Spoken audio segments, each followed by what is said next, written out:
senhores jurados, parentes e amigos do Gleb Filho, no qual eu me dou o direito de cumprimentar na pessoa da minha tia Salete, mãe do Gleb Filho, que aqui se faz presente, na pessoa da Lara Beatriz, filha do Gleb Filho, que por motivos de força maior não pôde permanecer aqui neste ambiente. Cumprimento também os amigos e parentes do Gleb Filho, que aqui lotam esse plenário hoje. E não poderia também deixar de cumprimentar os colegas advogados e acadêmicos de direito que aqui se fazem presentes. Senhores, tamanha importância dessa sessão do júri, do corpo de jurados nesse momento, que hoje, aqui nesse momento, os senhores estão somente abaixo de Deus, Deus Todo-Poderoso, nosso grande arquiteto do universo, e tão somente Ele tem um poder superior aos senhores. Nesse momento, os senhores têm o poder de conseguir, se não solucionar, pelo menos minimizar um pouco a dor da família, a dor da perda do Gleb Filho, que morreu brutalmente e inocentemente, conforme ficou devidamente comprovado pelos testemunhos, pelo depoimento das testemunhas. Senhores, estamos diante do caso de maior repercussão na cidade brasileira, do homicídio mais brutal, cometido de forma mais cruel e traiçoeira já presenciado na cidade brasileira. Tanto é, senhores, que hoje nós temos um auditório aqui lotado de parentes e amigos do Gleb Filho que clamam por justiça, clamam incessantemente por justiça. E os senhores têm o dever, têm o direito e o dever de fazer justiça, condenando o Franz Erlânio, acusado à pena máxima pelos crimes cometidos. Senhores, antes mesmo de passar a fazer de fato a sustentação, eu queria antes ler um trecho da Bíblia, que diz, Jesus disse em Gênesis, capítulo 9, capítulo 9, versículo 5, da seguinte forma: a todo aquele que derramar sangue, tanto homem como animal, pedirei contas. A cada um pedirei contas da vida do seu próximo. Ou seja, senhores, eu lhe asseguro que no segundo plano, quando chega no céu, lá sim, o Franz Erlânio certamente vai prestar contas com Deus, mas aqui são os senhores que devem imputar a ele, devem aplicar a ele a pena a que ele deve ser submetido, sim. Eu peço também, senhores, que por um minuto, não peço mais do que isso, não peço mais do que um minuto, porque eu jamais iria submeter os senhores a tamanha crueldade. Eu peço que somente por um minuto os senhores se coloquem no lugar da minha tia Salete, mãe do Gleb Filho. Eu peço também que somente por um minuto os senhores se coloquem no lugar da Lara Beatriz, a filha do Gleb Filho, que hoje ficou órfã, aos 5 anos de idade, sem motivo algum. Peço dessa forma porque sei que os senhores, a partir do momento que se colocarem, se sentirem que estão sentindo um pouco da dor dos familiares, dos parentes, dos amigos do Gleb Filho, certamente os senhores verão a necessidade de fazer justiça, aplicando uma pena mais do que justa ao acusado, ao Franz Erlânio. Senhores, aqui hoje nós estamos julgando o Franz Erlânio pelo cometimento de um homicídio contra o Gleb Filho e de uma tentativa de homicídio contra a Aline Justino. Mas por pouco, senhores, isso não foi por culpa do Franz Erlânio, não foi porque ele não quis, porque no que dependesse dele, segundo nós podemos escolher nos depoimentos, estaríamos aqui hoje julgando o mesmo Franz Erlânio pela morte do Gleb Filho, pela morte da Aline Justino, pela morte do Elismar, pela morte do Irídio Bento, pela morte do Giltácio e de todos os outros que estivessem lá. Tanto fazia ser eu, como os senhores, como até o filho dos senhores que estivesse naquele ambiente. E os senhores têm nessa oportunidade de reparar, pelo menos minimizar um pouco a dor da família do Gleb Filho. O disparo efetuado contra o Gleb Filho não matou somente uma pessoa inocente, não matou somente um pai de família, não matou somente um bom amigo, não matou somente uma pessoa que nada fez ao Franz Erlânio. Matou, sim, também, além do Gleb Filho, matou parte da sua mãe, Salete. E quem é mãe aqui certamente deve saber do que eu estou falando, que é essa mãe que morre aos poucos, a cada dia, por conta da perda brutal do seu filho. Matou também, senhores, parte da criança, Lara Beatriz, filha do Gleb Filho, que inexplicavelmente perdeu seu pai aos 5 anos de idade. Matou também, senhores, parentes e amigos do Gleb Filho, que não tiveram nem ao menos a chance de se despedir do Gleb Filho. Tamanha brutalidade que foi efetuada, que foi utilizada na morte do Gleb Filho. O Franz Erlânio, por mais que os senhores venham cumprir esse papel, esse dever de aplicar a maior pena a ele, certamente, por infelicidade, a lei vai nos permitir que daqui a 20, 30, 40, 50 anos, ele esteja em liberdade. vai esteja em liberdade, e infelizmente, ele vai voltar, vai ter essa segunda chance, vai voltar ao convívio da sociedade, o qual eu temo demais, mas, e semanalmente, os filhos dele podem ir até lá, até a delegacia, podem visitar o Franz Fernando. Diante dessa situação, automaticamente já me surgem inúmeras indagações, inúmeras perguntas vêm à cabeça. Mas quem aqui vai dar uma segunda chance para o Cleber Filho? Quem aqui vai dar uma segunda chance para a Lara Beatriz, para a mãe do Cleber Filho e para os parentes e amigos do Cleber Filho que aqui se encontram clamando por justiça? Alguém aqui teria como reparar o dano? De forma alguma, senhores. Infelizmente não teria.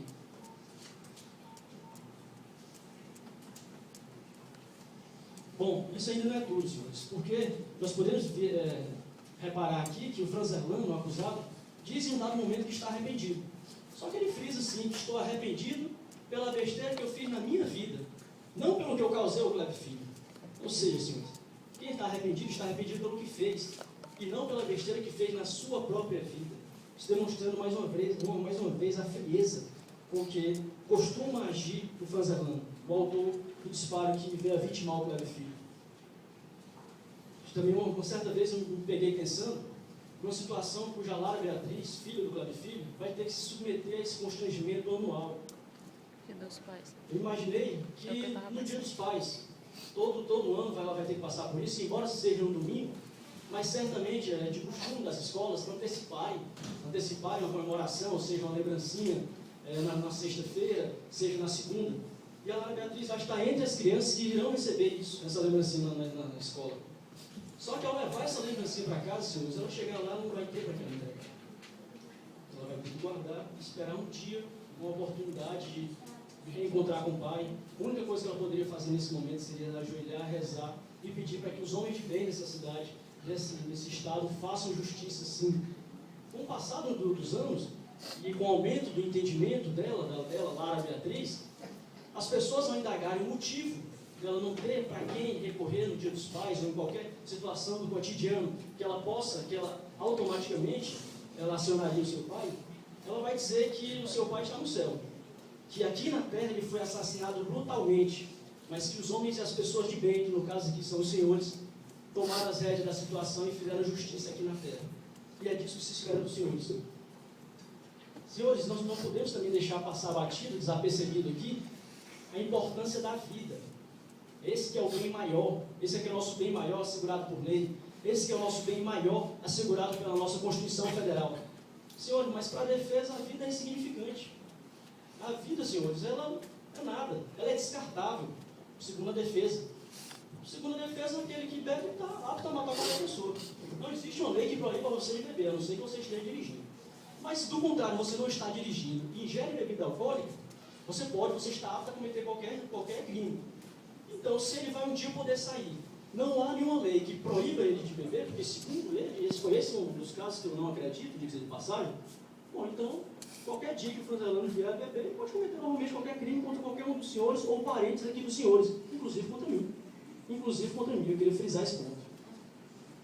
Quem está de fato arrependido, como ele diz, está arrependido, senhores, não faz o que o Franz Erlano faz. Ele aqui, na verdade, se os senhores puderem perceber, foi uma enxurrada de mentiras. E até que chegou a um ponto que ele teve que, não, agora eu vou evitar responder, eu não vou mais responder. Por quê? Porque os senhores entenderam, não tinha argumento. Qualquer coisa que ele viesse a falar, ele estaria confessando os crimes que ele cometeu. Eu falo os crimes porque não foi só um, senhores. Ele matou de imediato o Cleber Filho. Tentou matar Aline e Justino. E por pouco não matou os demais que lá estavam presentes. Eu passaria aqui, senhores, a demonstrar inúmeras contradições em que o Franz Erlano entrou aqui e teve várias contradições. Acho que eu vou deixar essa parte para o Dr. Balato, que terá um tempo maior, e certamente vai explicitar tamanho disfarçatez do acusado Franz Erlano. O que restou em controvérsia, senhores, é que quando o Franz Erlano retornou ao centro da cidade brasileira, seja da casa dele, seja do bar da Giane, seja de onde fosse, ele retornou com instinto, com o intuito de matar por matar. De matar indistintamente qualquer um. Repito, poderia ser eu, poderia ser qualquer um dos senhores, assim como poderia ter sido qualquer um daqueles que estavam presentes lá no local, que por pouco nós não estamos aqui julgando Franz Erlano pela morte tanto do Cleber Filho como da Aline Justino de imediato. Senhores, O Franz Hermann demonstrou, de forma bem clara, isso aqui não precisa conhecer, demonstrou que ele é incapaz de permanecer no seio da sociedade. Incapaz.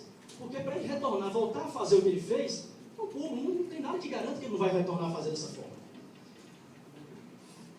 Uma certa vez, senhores, eu ouvi uma frase que eu acho pertinente no momento, porque a frase diz o seguinte, que o valor de cada um é relacionado com o valor das coisas às quais deu importância. E hoje aqui, senhores, basta olhar para esse auditório. Basta olhar para esse auditório e ver as dezenas, talvez centenas de amigos do Kleber Filho. Porque era isso que o Kleber Filho fazia, era isso que ele prezava. No dia do fatídico, no fatídico dia, na madrugada do dia 13 para o dia 14 de abril de 2012, o Kleber Filho estava confraternizando com os amigos. O Kleber Filho estava entre amigos, comemorando a compra de um carro. O Kleber Filho sempre esteve entre amigos, entre familiares. O Kleber Filho que sempre foi um bom pai. O Kleber Filho que era esse filho tão dedicado, cuja mãe só dormia quando ele chegava, porque era o companheiro dele. Era a fiel companheira dele. Quer dizer, ele só dormia quando chegava em casa. Só dormia quando a mãe dele só dormia quando ele chegava em casa. Senhores, tamanho abalo emocional causou que a namorada do Kleber Filho na época, tão logo aconteceu o homicídio, a namorada do Kleber Filho na época chegou a pensar em tentar o suicídio, senhores. Olha o tamanho do estrago que esse cidadão veio causar no Kleber Filho e na família dele, e todas as pessoas que estão ligadas ao Kleber Filho. Isso, diga-se de passagem, senhor, eu devo frisar, foi uma desgraça muito grande, mas que poderia ser uma chacina N vezes maiores, imensurável. Imensurável. Nós estivemos próximo de estar diante da maior chacina ocorrida nessa região, senhores. Parecia realmente uma coisa de filme. Vou sair atirando para todo lado e vou matar todo mundo. É dessa forma. Não há nada no mundo que autorize um homem a tirar a vida do outro. Esse que eu friso aqui, faço questão de reforçar, que é o bem maior, que é a vida, senhores. A vida do Kleber Filho, um jovem de 25 anos, que, por sinal, a minha idade, um jovem de 25 anos de idade, morrer dessa forma tão brutal, tão desumana, sem ter um motivo, sem dar uma causa. Isso é... Eu não tenho nem palavras para descrever tamanha barbaridade. Bom, senhores, passando um pouco aqui a parte mais técnica, nesse ponto eu queria ler para os senhores que eu achei de extrema importância. O Franz Hermann, uma das mentiras que ele contou aqui, que não foi só uma, nem duas, nem três, deixei até de contar, porque não tinha como contabilizar todas, ele disse que quando deu o primeiro tiro no Kleber Filho, ele percorreu 50 metros, mais ou menos, não soube explicar o porquê, que pessoas que estavam a pé, as pessoas que, segundo ele, estavam correndo atrás dele, a pé, que ninguém confirmou essa versão, mas segundo ele, tinha pessoas correndo atrás dele, enquanto que ele, no carro, teve que parar para desferir mais 2 tiros. Ele falou, senhores, que efetuou 2 tiros na vertical, nessa distância, nesse sentido. Bom, se a tese de defesa tivesse algum fundamento que não tem nenhum respaldo, seria um absurdo de admitir que ele atirou para cima, que a bala fez isso, chegou a um certo ponto, ela parou e foi reto. Isso não existe, senhores. Isso não existe, não precisa ser nenhum expert, nenhum perito para constatar que essa é uma mentira.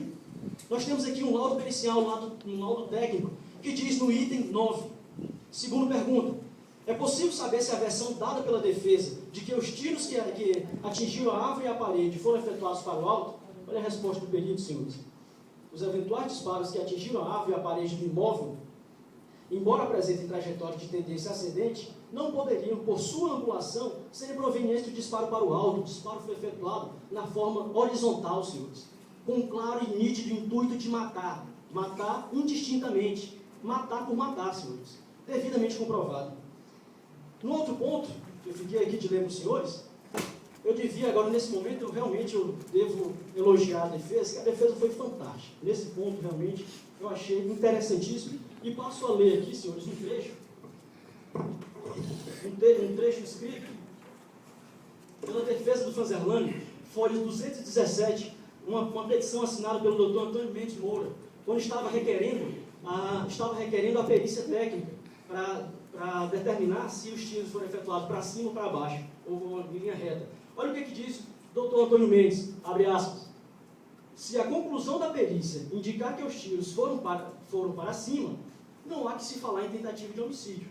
Deste modo, o acusado responderá não somente pelo crime de homicídio contra a vítima fatal. Senhores, resta comprovado de forma inequívoca e de forma cabal que os tiros foram dados na direção horizontal. Ou seja, a tentativa do homicídio aqui está mais do que configurada. Não resta dúvida sobre isso. Isso aqui eu estou utilizando as palavras da própria defesa disse. Não é da acusação, são as palavras da própria defesa. Que se a conclusão da perícia disser que os tiros foram para cima, não tem tentativa de homicídio. O que é que nós podemos concluir? Que se o tiro foi na horizontal, houve sim a tentativa de homicídio. Outro ponto que nós também não podemos deixar passar desapercebido é quando a defesa tenta dizer que o tiro, o segundo e o terceiro tiro que o Franz Erlani desferiu, primeiro ele disse, pegou um tiro em cima, mas depois pegou embaixo. Isso é lógico, senhores, não precisa ser nenhum expert, nenhum perito na área para entender que um tiro disparado com a ponto .28, isso aqui confirmado pelos próprios policiais, que um tiro disparado com uma ponto .28, ela, de curta distância, ela vai uniforme, ela sai uniforme. Só que com a distância, ela vai se desfacelar.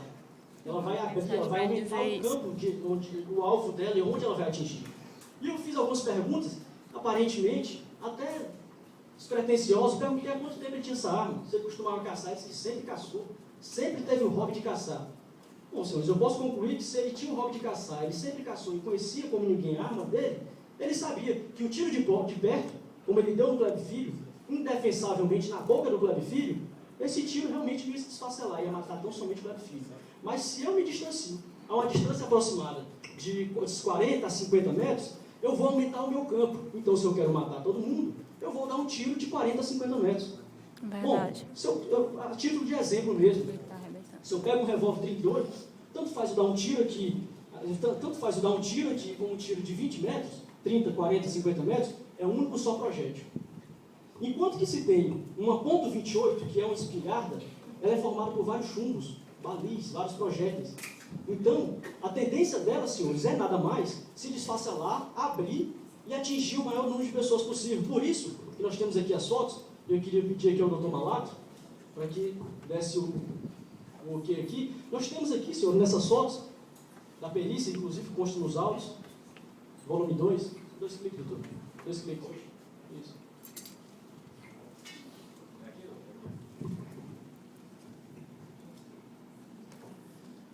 Pronto, doutores, aqui nós temos as imagens do local do crime. Nós temos aqui a imagem do local do crime. Eu vou passando para os senhores para começar essa história, vão ver que não tem a mínima possibilidade de aqui existir pau e pedra. Vão tirar o quê? Vão tirar asfalto no carro do Franz Erlani? Porque aqui não tem pau e pedra.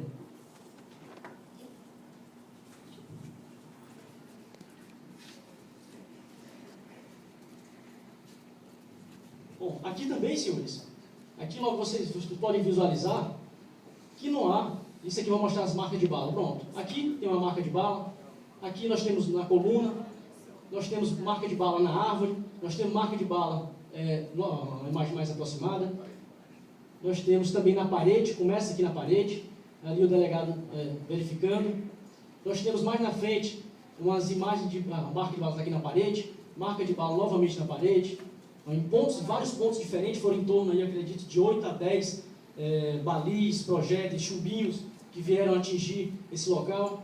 Temos aqui no orelhão e temos também no carro do Jutácio, conforme ele confirmou aqui, a testemunha Jutácio de Menezes.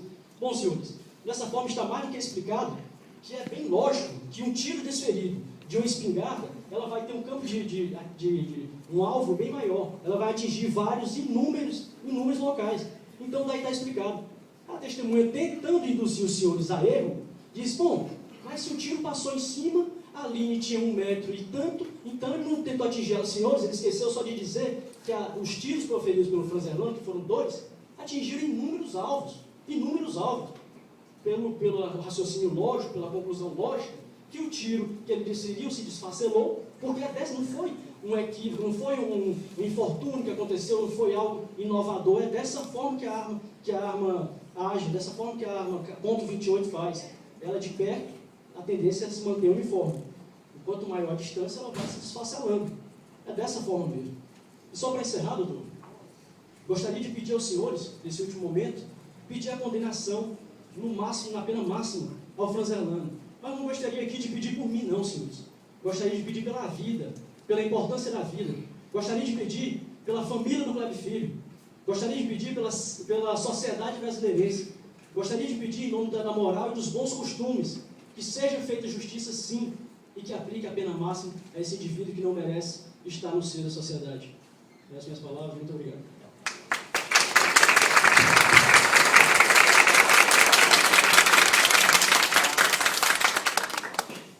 A plateia não pode se manifestar. Se ainda fizer, eu vou mandar evacuar. Pode se manifestar na frente.